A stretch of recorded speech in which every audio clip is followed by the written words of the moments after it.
Hi, my name is Letitia Webber, and this is CTICC Superfoods. A superfood that's not really well known, but that's been around for centuries, is dragon's blood.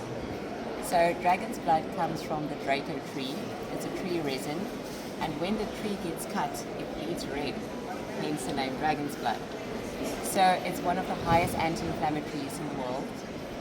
Normally you'll think of things like turmeric and black cumin seed oil, but dragon's blood is really in another league of its own. It's antifungal, antimicrobial, and anti-inflammatory.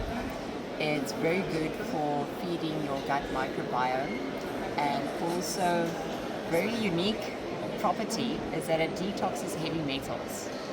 So instead of focusing on getting the parasite load on your body down, if you just address the heavy metals, because the parasites feed on the heavy metals, you'll automatically bring things back into balance in your internal terrain.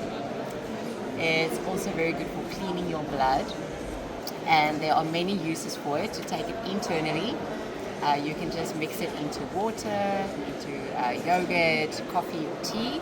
It's got a beautiful cacao coffee kind of taste.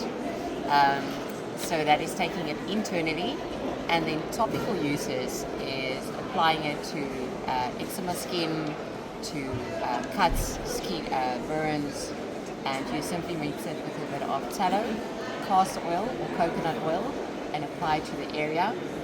You can also apply it to receding gums, as it's got the properties of wound healing and regenerating.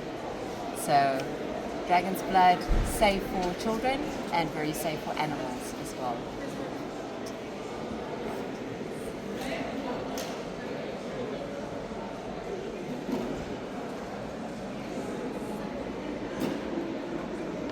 Okay, both of them?